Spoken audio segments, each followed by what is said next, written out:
आपकी स्क्रीन्स पर आप देख रहे हैं एनसीपीए में रतन टाटा का पार्थिव शरीर और उनको श्रद्धांजलि देने अभी अभी अमित शाह पहुंचे हैं। साथ ही पीयूष गोयल वाणिज्य मंत्री भी वहां पर मौजूद। देश भर से कई सारे उद्योगपति आप देख रहे हैं। हमारे होम मिनिस्टर साहब, वाणिज्य मंत्री भी आ चुके हैं। साथ ही में एकनाथ शिंदे महाराष्ट्र के चीफ मिनिस्टर अपने फाइनल रिस्पेक्ट्स देते हुए रतन टाटा को।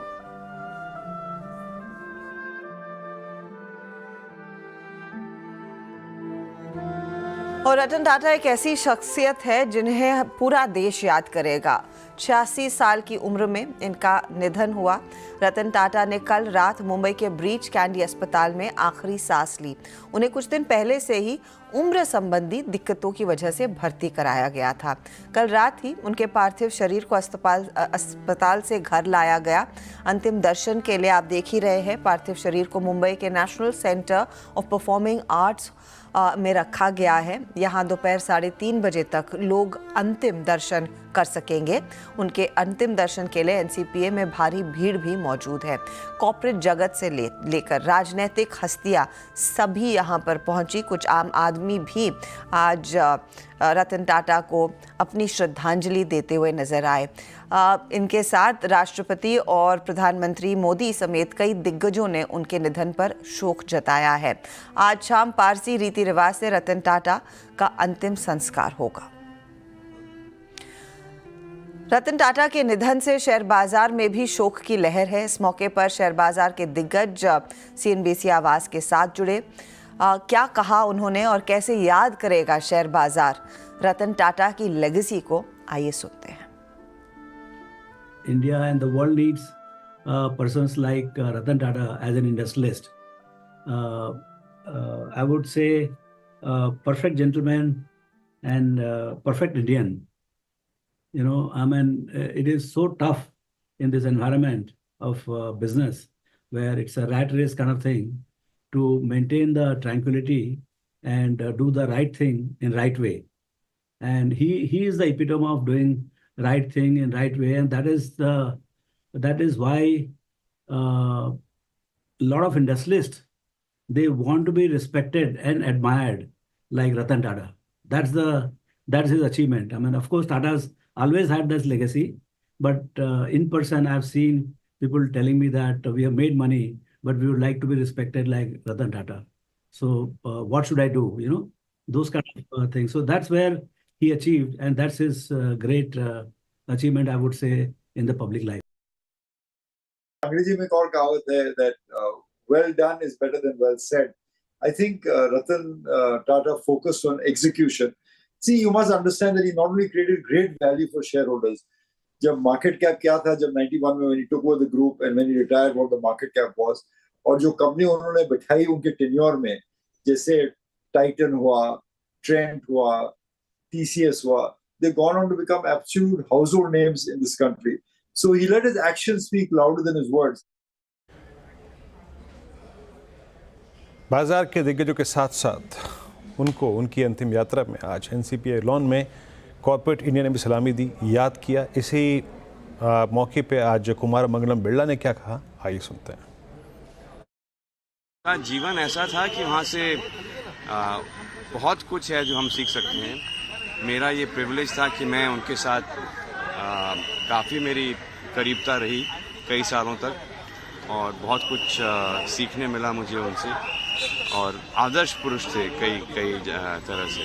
तो हमको उनकी जो ज़िंदगी है सेलिब्रेट करना चाहिए। हमेशा बहुत स्ट्रेट फॉरवर्ड थे। उनको अपने कंपनीज के बारे में हमेशा सोचते थे 24/7। He's an outstanding person. An outstanding person, a complete gentleman, ऐसे कई सारे एडजेक्टिव्स आपको सुनाई देंगे रतन टाटा से जुड़े हुए। वीरू, एक्चुअली सुबह से ना कई सारे लोग अपनी श्रद्धांजलि प्रकट कर रहे हैं, अपने रिस्पेक्ट्स पे कर रहे हैं। मैंने एस रामोदराय जो पूर्व एमडी और सीईओ थे, जिनकी अगुवाई में दरअसल टीसीएस मार्केट्स में लिस्ट हुई थी, और उनका एक बहुत ही क्लोज रिलेशनशिप रही है रतन टाटा के साथ, क्योंकि ऑफ कोर्स जब आप अपनी कंपनी को लिस्ट कराने जा रहे हैं तो आपको टाटा सन से काफ़ी कुछ बातचीत करनी पड़ती है। उनका रिलेशनशिप काफ़ी ज़्यादा गहरा था। तो उस पर्टिकुलर लेख में रामुद्राई साहब लिखते हैं कि रतन टाटा का मंत्रा यही था, डेयरिंग टू ट्राई। हमेशा कुछ ना कुछ कोशिश में लगे रहिए और हिम्मत कीजिए कि आप कुछ रिस्क ले सकते हैं, कुछ नया कर सकते हैं।